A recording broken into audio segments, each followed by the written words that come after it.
Anda hari ini. Report News kembali menyapa Anda dengan sejumlah informasi terkini, terbaru, dan teraktual, edisi 3 April 2023. Pemirsa, bersama saya Citra Aulia, kita ikuti kabar selengkapnya.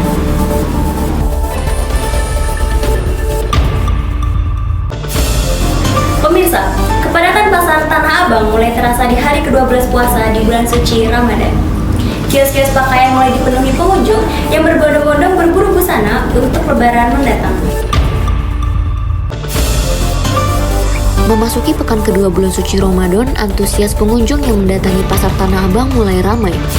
Mayoritas pengunjung yang berburu pakaian untuk Lebaran mulai dari gamis, baju koko, mukena, hijab, dan sarung.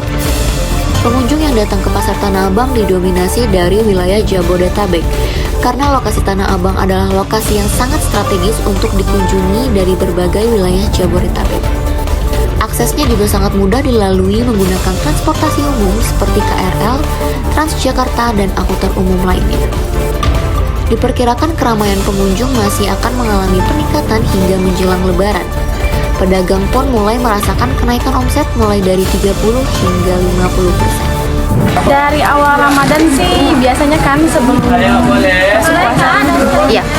itu tuh seminggu sebelum puasa tuh emang agak sepi dulu kan ya. Cuman alhamdulillah sih kalau untuk peningkatan ya naik 20%. Kalau untuk sekarang, Ya belum full 100% gitu. Kalau untuk selama bulan Ramadan sama sebelumnya itu coba 30%. Ya karena baru-baru ya, kalau misalkan untuk minggu kedua atau ketiga mungkin lebih ramai. Pemirsa, kabar selanjutnya datang dari padatnya stasiun Manggarai pada saat jam pulang kerja di bulan suci Ramadan per pukul 15.30 waktu Indonesia bagian Barat. Kondisi di stasiun transit Manggarai terpantau makin ramai dipadati penumpang dikarenakan jam pulang kerja yang maju pada saat bulan suci Ramadan menyebabkan antrian penumpang yang menunggu KRL pun terlihat semakin panjang. petugas menyebutkan kondisi stasiun transit Manggarai kerap mengalami kepadatan penumpang terutama pada hari kerja di bulan suci Ramadan. Kepadatan penumpang pukul 15 sampai 16 WIB mengalami peningkatan yang signifikan karena majunya jam pulang kerja di bulan suci Ramadan. Gerbong KRL yang tiba di stasiun Manggarai sore ini sudah penuh sesak dengan penumpang. Penumpang berbondong-bondong memasuki kereta begitu pintu kereta telah terbuka. Meski gerbong sudah penuh dan sesak, penumpang tetap masuk ke gerbong kereta dan rela berdesakan demi buka puasa di rumah bersama keluarga. Bisa dilihat ramai sekali penumpang yang berjalan ke arah peron 12 dan juga 13 untuk jalur menuju Depok, Nambo, dan juga Bogor. Selain itu juga berjalan ke peron 8 yaitu jalur menuju Bekasi dan Cikarang. Kurang nyaman bagi penumpang busnya yang itu kan sangat ganggu ya sama orang yang bekerja. Jadi kepadatan kereta itu saya mengganggu sampai desek-desekan gitu kan, sampai nggak bisa nafas banyak kali. Saya kan yang di Bogor juga, yang kalau setiap jam 4 itu kebetulan pasti padat, dan itu padat itu sampai jam 9 malam gitu. Kalau sekarang lebih padat lagi setelah Manggarai direnovasi seperti ini, apalagi kita yang dari Bogor harus transit di Manggarai menuju Bogor, ya jadinya seperti ini, kita harus berebut gerbong lah intinya dengan penumpang yang lain. Kalau menurut saya mending dibalikin lagi seperti yang dulu sih rutenya. Jadi kalau yang dari Bogor ke rute Sudirman dan Tanah Abang dipisah sendiri. Jadi atau dengan opsi lain dari pihak KRL sendiri menambah kapasitas stasiun Manggarai. Itu sih. Berita tadi menjadi akhir perjumpaan kita pada pagi ini. Demikian Report News hari ini. Tim redaksi Report News melaporkan dari Bogor, Jawa Barat. Saya Citra Aulia dan seluruh kru yang bertugas mengucapkan terima kasih atas kebersamaan Anda. Saksikan selalu Report News dan sampai jumpa.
Selamat pagi pemirsa, apa kabar Anda hari ini? Report News kembali menyapa Anda dengan sejumlah informasi terkini, terbaru dan teraktual. Edisi 12 April 2023. Pemirsa, bersama saya Wina Amelia, kita ikuti kabar selengkapnya.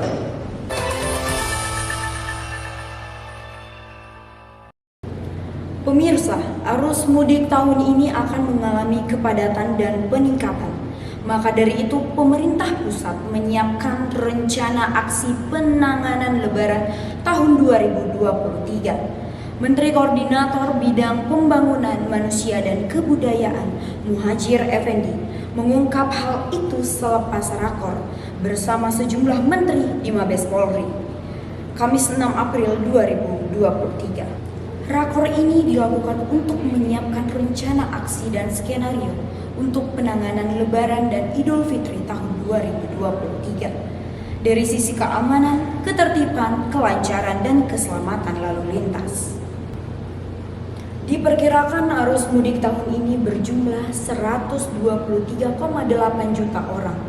Perkiraan ini mengalami peningkatan sangat drastis dibanding tahun lalu yang hanya mencapai angka 85 juta. Polri telah menyiapkan rekayasa lalu lintas di penyeberangan antar pulau.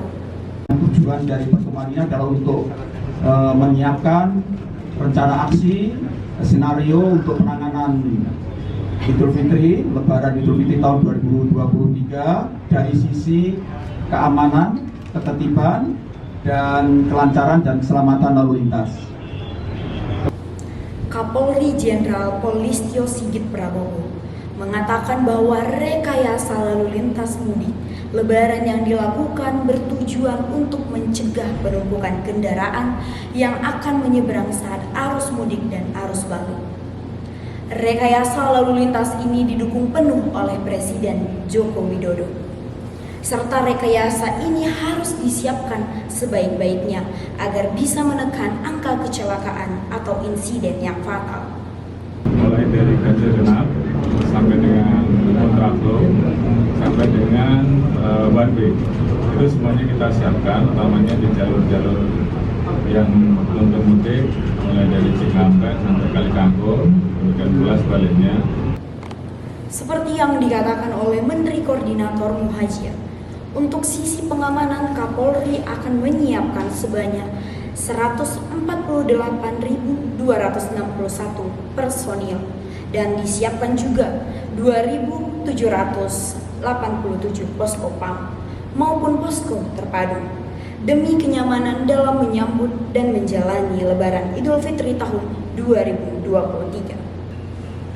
Ya pemirsa, kabar selanjutnya adalah pemerintahan akhirnya meresmikan Gereja Kristen Indonesia tepat pada hari Minggu tanggal 9 April 2023. Peresmian GKI ini juga dihadiri oleh Menteri Koordinator Bidang Politik, Hukum dan Keamanan Mahfud MD, Mendagri Tito Karnavian, Wali Kota Bogor Bima Arya, serta para pemuka agama setempat, termasuk dari Forum Kerukunan Umat Beragama.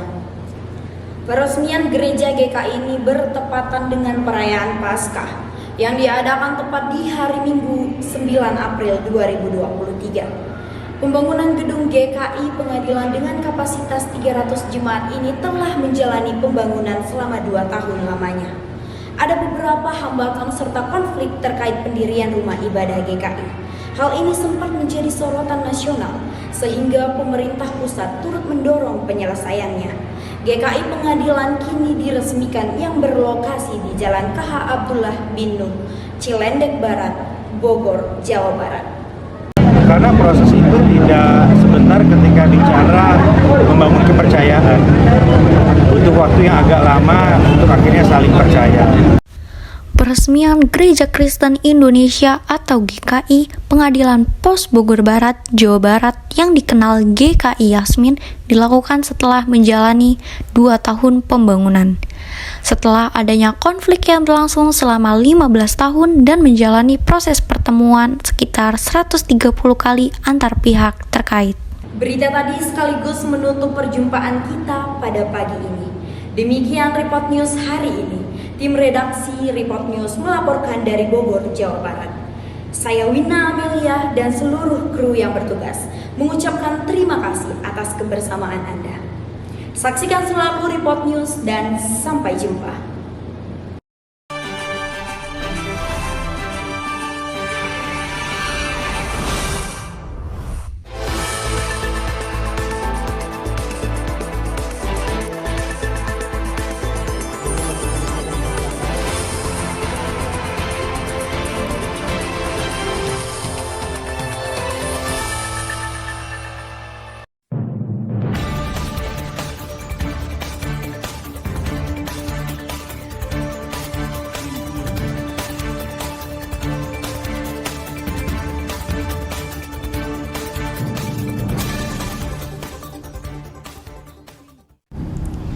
Selamat pagi, apa kabar Anda hari ini? Report News kembali menyapa Anda dengan sejumlah informasi terkini, terbaru dan teraktual edisi 10 Mei 2023.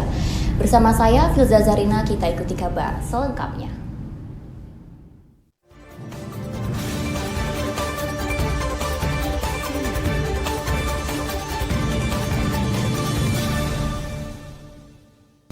Tarian estafet dengan 1.117 penari barongan Kucingan di Kota Blitar berhasil memecahkan rekor muri. Sebanyak 64 kelompok jaranan melakukan tarian selama 48 jam atau 2 hari berturut-turut. Tarian estafet barongan dimulai pada tanggal 27 April 2023 pada pukul 5 sore sampai tanggal 29 April 2023. Tarian estafet barongan Kucingan dan jaranan ditutup dengan adanya pawai barongan. Pawai barongan digelar dari depan kantor cabang BRI Kota Blitar hingga di depan kantor Wali Kota di Jalan Merdeka. Ribuan warga Kota Blitar memadati sepanjang Jalan Merdeka demi menonton pawai barongan. Beberapa warga juga menyaksikan pawai barongan dari layar videotron di kantor Wali Kota Blitar. Wali Kota Blitar Santoso mengatakan bahwa perhelatan juga dikenal dengan Blitar Menari 2023. Ini sekaligus untuk memperingati hari jadi ke-117 Kota Blitar.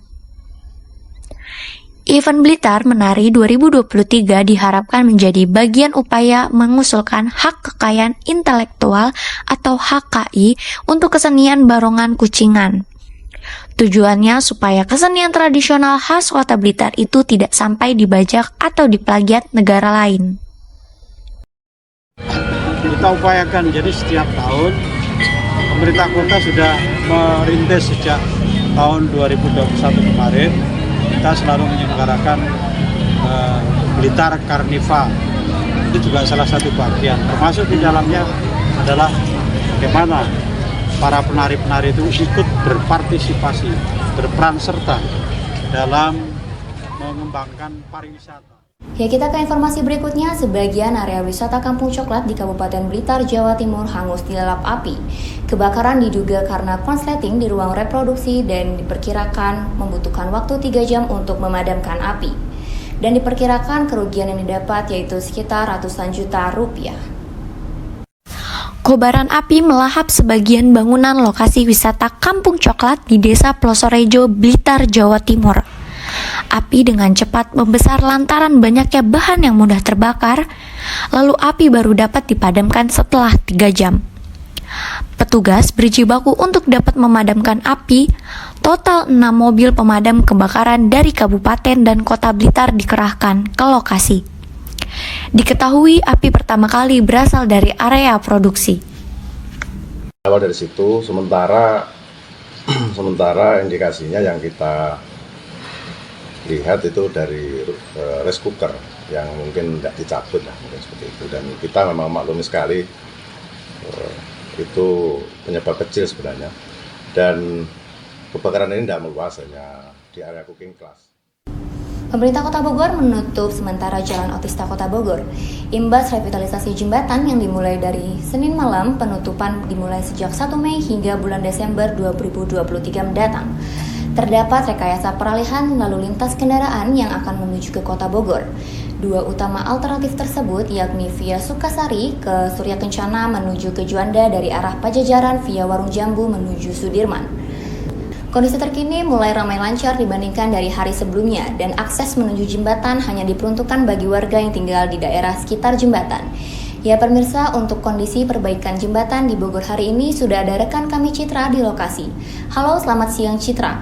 Ya Citra, dibutuhkan waktu berapa lama untuk petugas membenahi jalan di sana agar dapat digunakan kembali? Saya dan pemirsa, Jalan Oto Iskandar-Dinata atau Otista Kota Bogor ditutup sejak Senin 1 Mei 2023 hingga 8 Desember 2023 mendatang. Dapat dilihat saat ini sedang berlangsung pembangunan jembatan Otista. Berdasarkan informasi yang kami terima, bahwasannya penutupan jalan Otista ini akan melalui 7 tahap pembangunan. Terdapat rekayasa arus lalu lintas peralihan yang diperuntukkan bagi warga yang akan melalui wilayah Kota Bogor ini. Terdapat 2 alternatif yaitu melalui via Sukasari ke Surya Kencana menuju Juanda dan dari Pajajaran menuju Warung Jambu Sudirman. Saat ini kondisi lalu lintas terlihat ramai lancar dibanding hari-hari sebelumnya, karena hari-hari sebelumnya warga sekitar masih dalam masa penyesuaian. Baik, sekian informasi yang dapat saya sampaikan. Kembali ke studio. Berita tadi sekaligus mengakhiri perjumpaan kita pada pagi ini. Demikian Report News hari ini. Tim redaksi Report News melaporkan dari Bogor, Jawa Barat. Saya Filza Zarina dan seluruh kru yang bertugas mengucapkan terima kasih atas kebersamaan Anda. Saksikan terus selalu Report News dan sampai jumpa.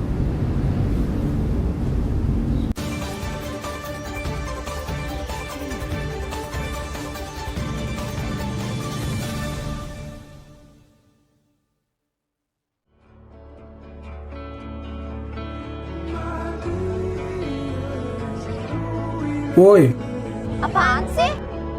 tolong dong buang sampahnya. Ya udah, nanti kan juga ada yang bersihin. Iya sih. Kebaikan pada alam dapat dilakukan dengan cara yang sederhana, seperti membuang sampah pada tempatnya. Jika tidak dimulai dari kesadaran diri sendiri, lalu siapa lagi?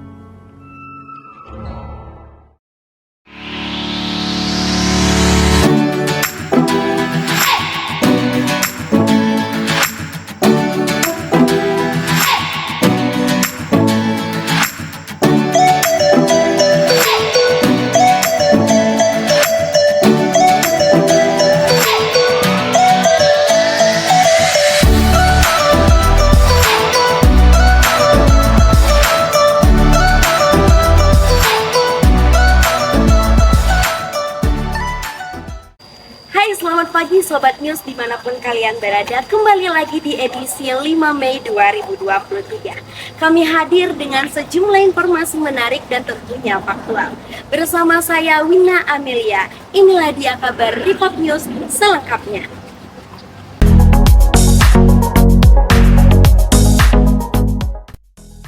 Indonesia merupakan negara yang beriklim tropis. Negara ini ternyata sangat pas untuk dijadikan tempat budidaya sayuran dan lettuce romaine. Tuh, lihat aja buktinya. Sayuran ini tumbuh dengan subur. Sayuran hidroponik ini bisa dibudidayakan dengan teknik khusus, yaitu dengan budidaya hidroponik jenis NFT. Sesuai dengan namanya, hidroponik merupakan cara menanam dengan memanfaatkan air tanpa menggunakan media tanah. Loh, terus media tanamnya apa ya kalau bukan tanah? Jadi media tanam untuk lettuce ini bernama rock wool.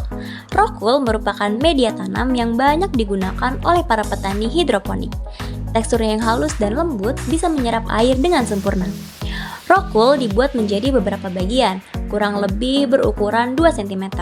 Sebelum ditanami bibit lettuce ini, rock wool harus direndam terlebih dahulu ke cairan antibakteri. Tujuannya agar pertumbuhan bibit lettuce tidak terganggu oleh bakteri jahat. Setelah itu, rock wool siap dijadikan media tanam untuk bibit tanaman yang ada di area farm ini. Setelah rock wool siap dan bibit juga siap, masuk ke tahap persemaian. Semua biji ditanam di rock wool dan tinggal didiamkan saja. Nah, kurang lebih selama 3 hari tunasnya sudah mulai tumbuh.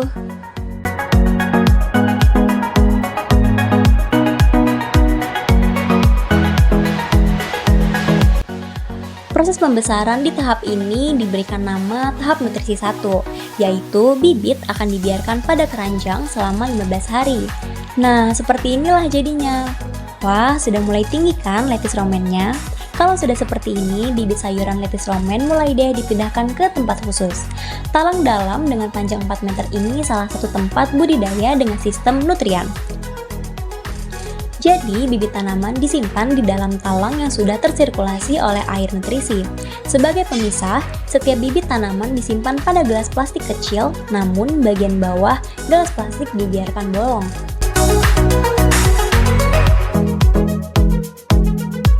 Konsep dasar NFT ini adalah metode budidaya tanaman dengan akar tanaman tumbuh pada lapisan nutrisi yang dangkal dan terdapat sirkulasi, sehingga tanaman mendapatkan asupan nutrisi air dan oksigen yang cukup. Nah, selanjutnya tanaman lettuce ini dipindahkan ke talang yang berbeda-beda dengan konsep beda usia, beda perlakuannya. Di fase nutrisi 3 ini, setiap tanaman disimpan pada lubang yang tersedia di talang.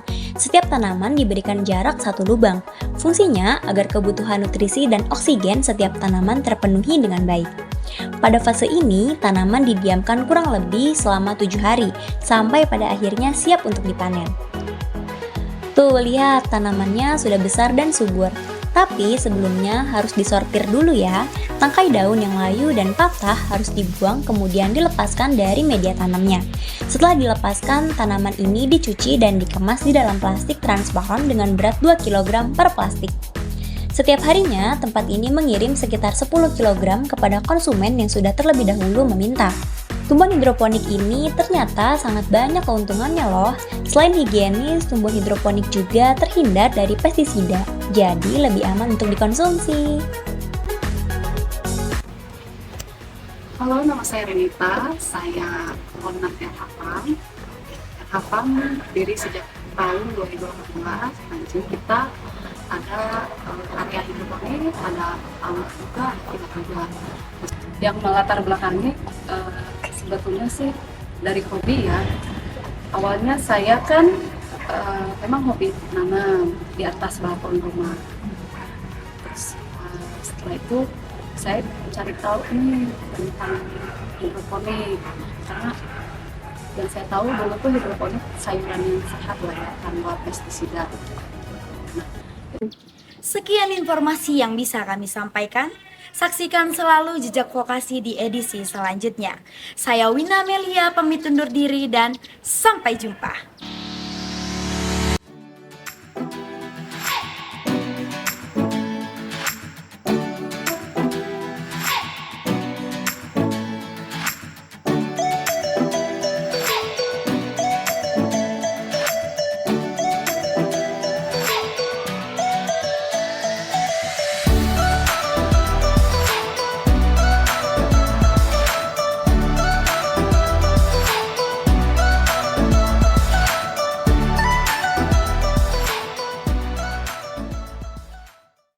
Sobat Report News, kembali lagi bersama saya Ratu Aisyah Farah di Report News edisi Jejak Vokasi. Di episode Jejak Vokasi kali ini tentunya akan memberikan informasi yang faktual dan pastinya menarik. Yuk, tunggu apa lagi? Ikuti selengkapnya.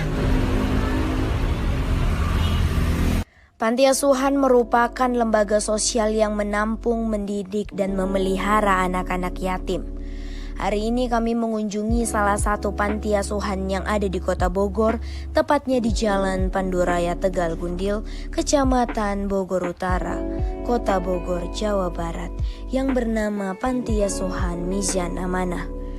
Panti Asuhan Mizan Amanah ini dikelola langsung oleh Pak Dartum, yang juga sebagai pendiri dari Panti Asuhan Mizan Amanah. Panti ini sudah berdiri sejak 1 Januari 2012 atau sekitar 11 tahun lamanya. Pada awalnya Pak Dartum merupakan seorang pedagang pasar yang bisa dikategorikan tidak mampu. Namun kondisi ketidakmampuannya tidak membuat beliau berkecil hati. Pak Dartum tetap ingin mendirikan Panti Asuhan Mizan Amanah ini. Bermodalkan nekat dan ditambah dukungan istrinya, Pak Dartum pun mematangkan niatnya untuk mendirikan panti asuhan tersebut. Banyak duka di balik berdirinya panti ini, namun duka tersebut tidak membuat Pak Dartum untuk menyerah. Dengan semangat yang tinggi, Pak Dartum mencapai modal sedikit demi sedikit. Sampai pada akhirnya panti ini bisa berdiri dan menampung banyak anak-anak yang terlantar. Panti asuhan yang didirikan oleh Pak Dartum adalah panti sosial yang membantu anak-anak kurang mampu secara ekonomi dan anak-anak yatim yang kurang kasih sayang orang tuanya. Itu sebabnya Pak Dartum ingin mendirikan panti ini. Jiwa kemanusiaan Pak Dartum tergerak untuk membantu sesama manusia, karena bagi Pak Dartum sebagai umat muslim diwajibkan untuk membantu satu sama lainnya. Mijana Amanah berusaha konsisten menjadi yang terdepan dalam menyelamatkan generasi anak bangsa ini, karena generasi anak bangsa adalah modal utama dalam membangun bangsa yang cerdas, termasuk anak-anak yatim yang nantinya akan menjadi bagian dari sumber daya manusia yang handal di Indonesia. Dartum lahir 7 November 1986, adapun bergabung dengan Mijana Amanah yaitu pada tanggal 1 Januari 2012. Ya, jadi kurang lebih saya bergabung dengan Mijana ini sudah hampir berarti 11 tahun Pak. Bergabung di Mijana Amanah ini ya. Adapun amanah yang pernah diberikan kepada saya di Mijana Amanah ini, yang pertama bagian pendidikan, yang kedua kepala asrama, terus yang ketiga kepala cabang, dan yang sekarang yang saya jabat adalah kepala asrama Mijana Amanah Panduraya Bogor. Ada yang datang ke sini dengan sendirinya karena dia sudah dapat informasi dari yang lainnya. Dan ada juga kami mencari ke daerah-daerah terpencil atau daerah-daerah yang terkena bencana. Nah di situ ya, kami juga punya program pemberdayaan. Nah yang kerjanya memberikan bantuan ke daerah-daerah pelosok atau daerah-daerah yang terkena bencana. Nah disitulah rekan-rekan kami mempresentasikan bahwasanya kalau memang di sini ada anak yatim yang terkena dampak bencana atau anak duafa yang tidak mampu secara ekonomi, yang kalau mau dititipkan ke asrama-asrama kami ya silahkan itu daftar ke sini. Nah ini tanpa dipungut biaya spesial pun. Jadi anak-anak yang di sini semuanya kami tidak meminta biaya spesial pun kepada orang tuanya maupun saudara-saudaranya, karena kami di sini mengelola dana infak, zakat, sedekah. Nah dana-dana itulah yang dipakai untuk operasional kami. Harapan kedepannya Mijana Amanah bisa membantu anak-anak yatim dan duafa lebih banyak lagi yang yang terbantu oleh Mijana Amanah, dan harapan kami juga kami bisa bekerja sama dengan masyarakat maupun aparatur pemerintah sehingga bisa memudahkan kami untuk membantu rekan-rekan atau saudara-saudara kita yang kurang mampu secara ekonomi maupun kurang mampu secara kasih sayang orang tuanya.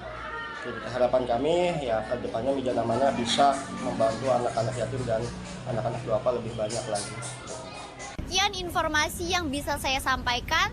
Sampai jumpa di edisi Jejak Vokasi berikutnya.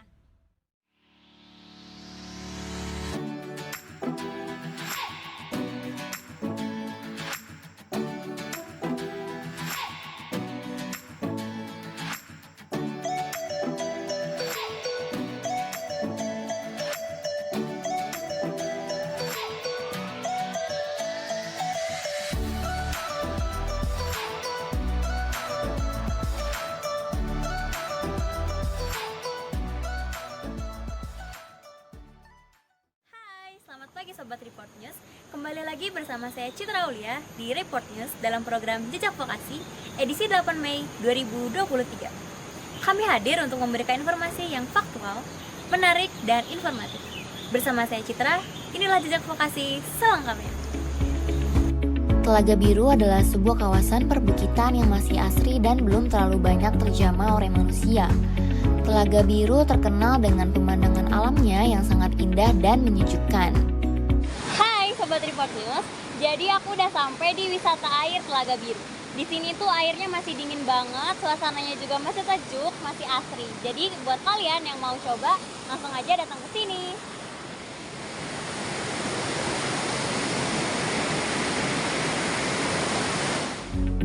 Di sini kita bisa melihat hijaunya perbukitan yang dikelilingi oleh hutan yang lebat, udara yang sejuk dan segar, serta air yang dingin juga menjadi kelebihan dari wisata ini.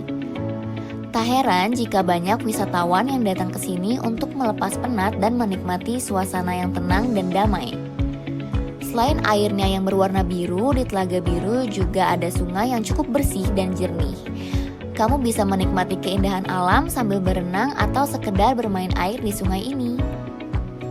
Hai Sobat Report News, Jadi buat kalian yang mau tahu gimana sih view di Telaga Biru ini, jadi Telaga Biru ini memiliki view yang cukup instagenik dan cocok banget buat kamu yang hobi bersuah foto dan selfie. Ditambah lagi, para pengunjung bisa langsung mandi ataupun main air di telaga yang memiliki air berwarna biru ini.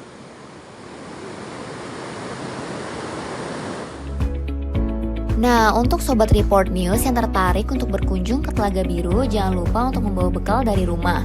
Karena di Telaga Biru ini tidak menyediakan tempat jajan atau warung, sehingga kalian harus membawa perbekalan sendiri dari rumah. Untuk harga tiket masuknya yaitu seharga Rp15.000 per orang. Telaga Biru Cawen merupakan wisata alam baru di Bogor yang baru saja resmi dibuka pada awal Januari 2023. Objek wisata ini masuk dalam kawasan Taman Nasional Gunung Hanimun Salak yang berada di dalam lembah. Jaraknya nggak begitu jauh dari pos, sekitar 5 menit perjalanan saja. Nah, itu dia informasi yang dapat kami sajikan untuk Sobat Report News di rumah. Gimana? Ada yang tertarik untuk berwisata air di Telaga Biru? Dia langsung aja cek alamat lengkapnya di bawah ini. Saya Citra Aulia pamit undur diri. Saksikan selalu Jejak Vokasi untuk informasi wisata selanjutnya. Sampai jumpa.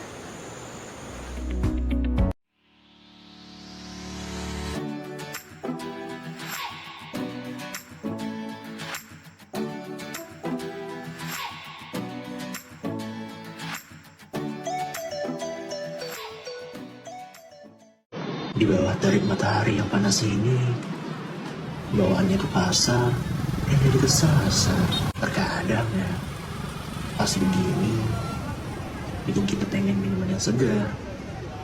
Seketika detak ringan yang dingin, yang manis, yang asam.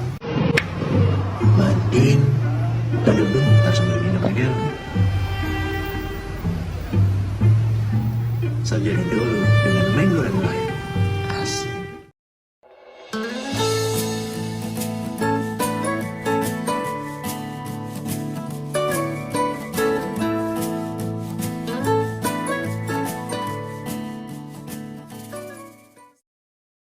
Hai guys, jadi ini bukan video berita, bukan video feature, dan bukan juga video iklan. Video ini khusus dibuat untuk mengapresiasi kita berlima selama liputan dari minggu 9 sampai sekarang. Gak nyangka banget ya ternyata kita bisa lewatin semuanya. Kok jadi sedih deh, mau nangis. Cici lebay banget sih, lebay. Hai guys, kita mau kemana? Kita mau ke Curug. Padil, Padil, Padil. Ya Allah, aku pasrahkan diriku sepenuhnya pada saat ini kepada penguasa langit dan bumi. Kalau aku ikhlas, ya Allah. Padil.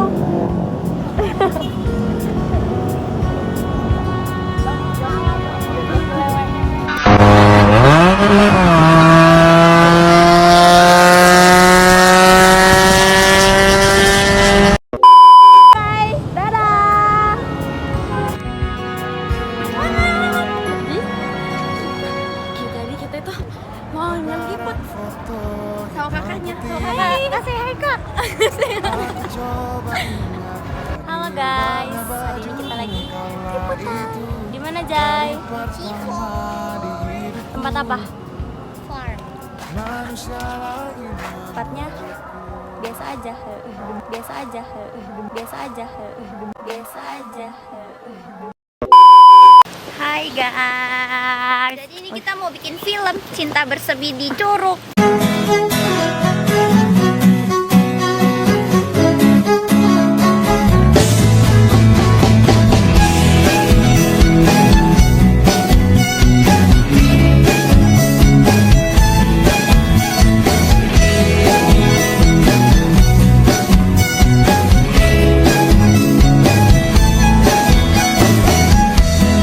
Biarkanlah diri ini untuk mencoba.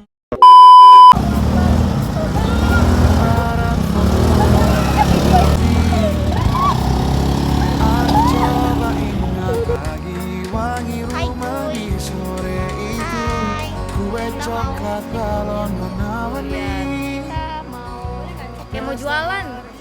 Kayak mau jualan. Kayak mau jualan.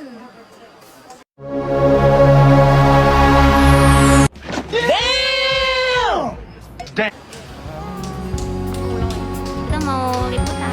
Dimanapun kalian berada,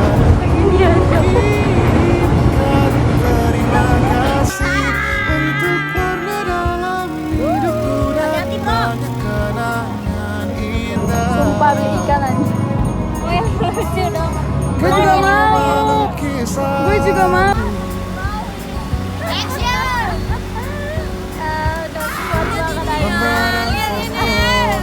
Putih kembali teringat dalam hitung bintang.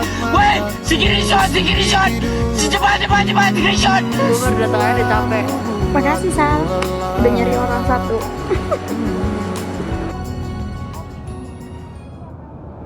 Karena ku slow, sungguh slow, sangat slow, tetap slow, santai. Action.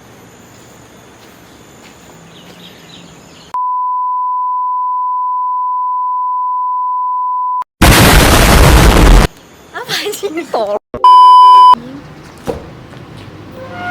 Bombastic side eye, criminal offensive side eye. Wow.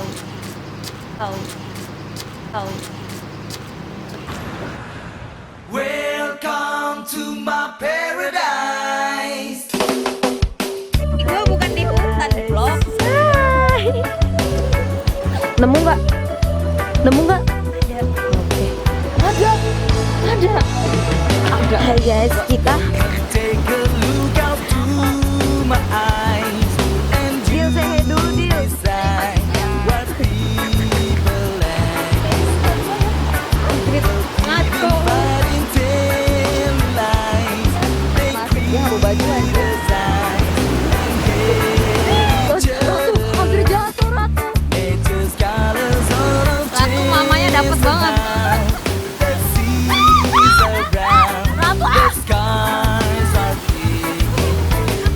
Bukan orang-orang parno. Sekarang lu pada joget pargoy. Bodoh amat, pargoy bos.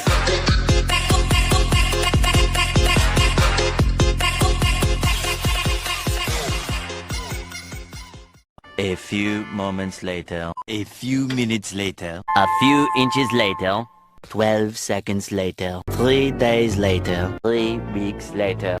Di bawah terik matahari yang panas ini, bawaannya ke pasar dan jadi kesasar.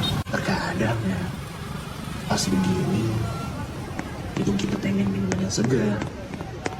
Seketika itu.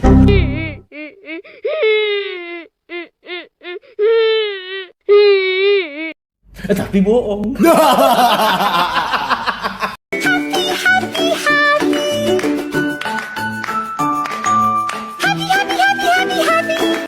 Oh my god!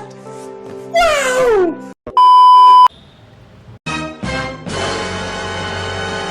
Lirikan matamu menarik hati.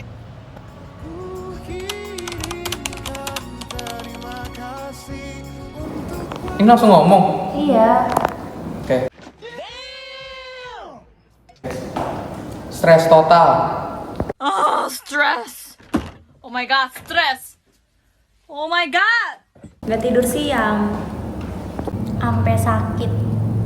Saya di situ memang bisa rasakan sakit. Tapi saya sadar sakit boleh, bodoh jangan. Kesleting sapi itu rasane malah deger. Lah kok konco teko malah disoko heksimer. Tipes bro. Cosplay Zoni.